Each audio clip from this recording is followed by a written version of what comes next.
దేశంలో ఉన్న వ్యాపారస్తులందరికీ స్వాగతం, సుస్వాగతం. ఎపిసోడ్ 2 ఉపది బిజినెస్ ఛానల్‌కి స్వాగతం. మొదటి భాగంలో చెప్పుకున్నాం. మన ఆర్గనైజేషన్ ఉపది ఆర్గనైజేషన్ దేనికి పనిచేస్తుంది, మరి క్రిటికల్ సమస్యలకి సొల్యూషన్స్, మరి పరిష్కారాలు చూపించే సోషల్ ఇంజనీరింగ్ సంస్థ మన ఉపది. ఈ భాగంలో అసలు మన వ్యాపారాలు ఈ స్థితిలో ఎందుకు ఉన్నాయి, అత్యంత దయనీయ స్థితిలో ఎందుకు ఉన్నాయి, ఇవాళ ఇంతవరకు భారతదేశ చరిత్రలో లేవు, ఈ స్థితి అనేది దొరకు రాలేదు, ఎందుకు వచ్చింది, మధ్యస్థాయి వ్యాపారస్తులు కొంచెం 2-3 తరాల నుంచి నడుపుతున్న వ్యాపారాలు కూడా నిలుపుకోవటం అసంభవం అయిపోతుంది. అది ఏ రకమైన వ్యాపారం అయినా ఒకవేళ నడపగలిగిన ఖర్చులు, జీతభత్యాలు, పెరుగుతున్న ధరలు వీటితో పోలిస్తే సంపాదించేదేమీ ఉండదు. మరి ఇలానే 2-3 సంవత్సరాలు గడిస్తే మొదటి భాగంలో చెప్పుకున్నట్టు 60-70% అన్ని రకాల వ్యాపారాలు మూత పడబోతున్నాయి అనుకున్నాం. ఆ కేటగిరీలోకి వెళ్ళిపోతాం. ఆల్రెడీ మూతపడుతున్న షాపులు అసలు ప్రారంభించకుండా గత 2 సంవత్సరాలుగా ప్రతి ఊళ్ళో అదే సిచ్యువేషన్ ఉంది. నూతనంగా ప్రారంభించబడుతున్న షాపులు అనేవి, రిటైల్ షాపులు అనేవి దాదాపు జరగట్లేదు. ఏ రకమైన వ్యాపారం అయినా ఒకవేళ ప్రారంభించినా కూడా లైఫ్ టైము 1 సంవత్సరం లోపలే మూసివేయడం జరుగుతుంది వాటిల్ని. మరి అంత క్రిటికల్గా ఉన్న సిచ్యువేషన్ని దాటుకొని మన బిజినెస్ని ఎలా సరైన చేసుకోవాలి అని తెలుసుకోవాలంటే ముందర మన సమస్యను తెలుసుకోవాలి. ఎందుకు వచ్చింది ఈ సమస్య ఇవాళ? మొదటి భాగంలో చెప్పుకున్నాం. మనకున్న సమస్యలు వ్యాపారం అనగానే సాంప్రదాయ సమస్యలు వస్తాయి. ఈ సేల్స్, నిర్వహణ,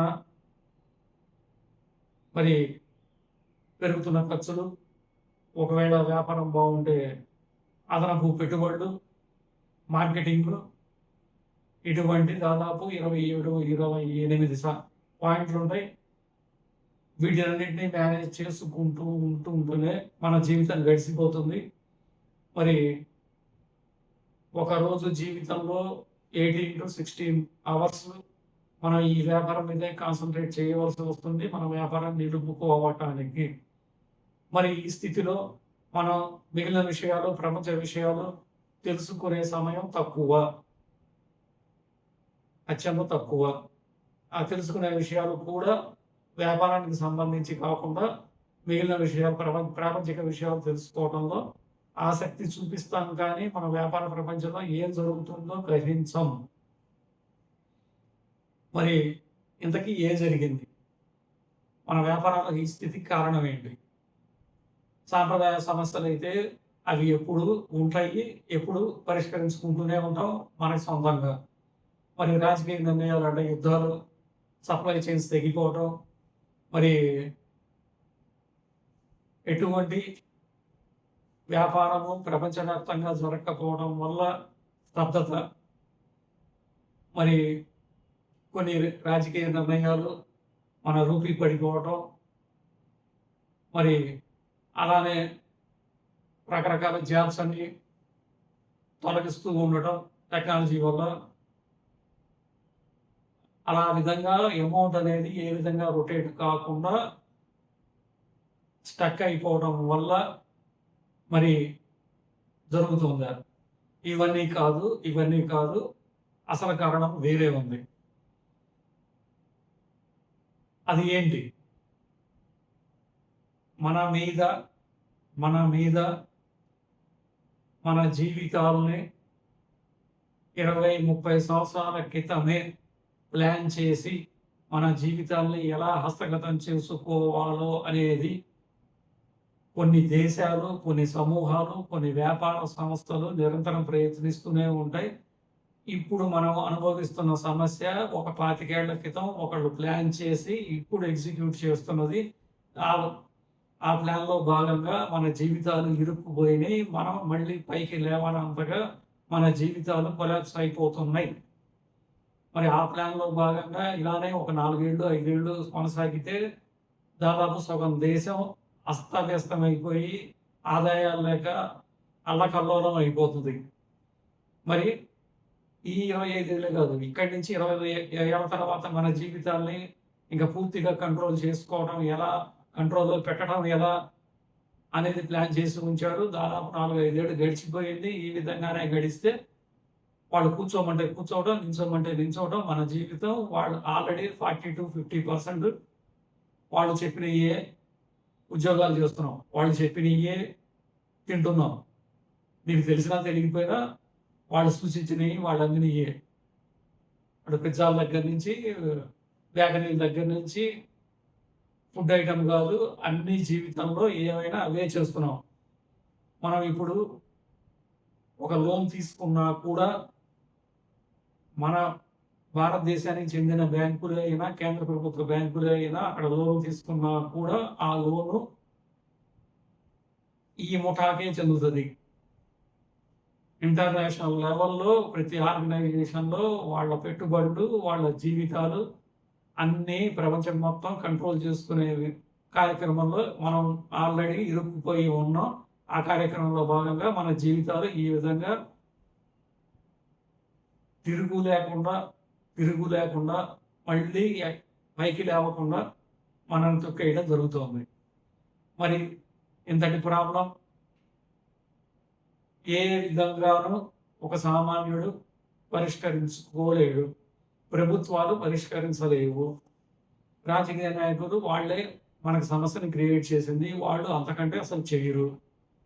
మరి ఎలా? మనం మనుషులుగా అనుకుంటున్నాం. మనుషులం కాదు. ఆల్రెడీ జంతువులానే బతుకుతున్నాం.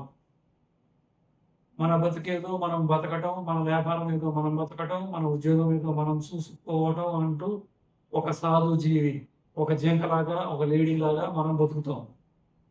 కానీ క్రూర మృగాల్లాగా ఎప్పుడూ ప్రపంచవ్యాప్తంగా తిరుగుతూనే ఉంటాయి ఈ ముఠాలు. ఎప్పుడు మన జీవితాన్ని కబళిద్దామా అని. సేమ్ అదే న్యాయాన్ని ఇప్పుడు అమలు చేస్తున్నారు. కాకపోతే ప్రకృతి న్యాయంగా ఒక క్రూర మృగం సింహం అయితే ఒకసారి వేటాడితే మళ్ళీ 12-14 రోజుల పాటు ఎటువంటి ఆహారం, ఎటువంటి వేట ఉండదు. తీవ్రమైన ఆకలేస్తే తప్ప ఒక జీవిని చంపి తినదు. అది ప్రకృతి పెట్టిన లిమిటేషన్. అలానే అంత క్రూరమైన మృగం రోజులో 18-20 గంటలు రెస్ట్‌లోనే ఉంటది, కదలకుండా. మరి ఈ లిమిటేషన్స్ ప్రకృతి పరంగా పెట్టబడినాయి. కానీ ఇప్పుడు మనం అనుకున్న క్రూర మృగాలు మన జీవితాలను కబళించాలనుకున్న వాటికి ఈ లిమిటేషన్స్ ఏమీ ఉండవు. ఎంతమందిని నాశనాలు చేసినా వాళ్ళు మాత్రమే మిగలాలి. అన్నీ వాళ్ళకే చెందాలి. వ్యాపారాలు, ఆస్తులు, జీవితాలు అన్నీ వాళ్ళకే చెందాలి. మరి దీనికి లిమిటేషన్ ఏం లేదు.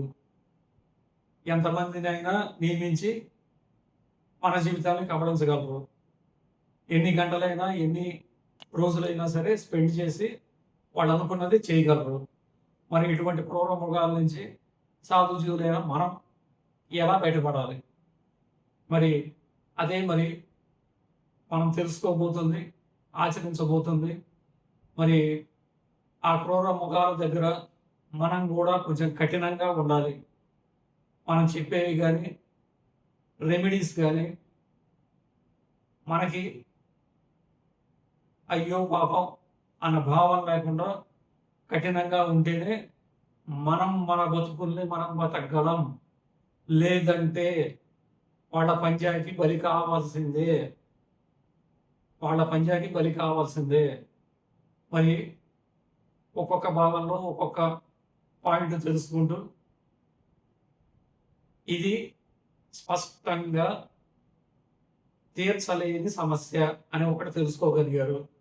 రెండవది, ఇది ఒక అంతర్జాతీయ కుట్ర, మన జీవితాన్ని మనకు కాకుండా చేసే కుట్ర అని తెలుసుకున్నారు.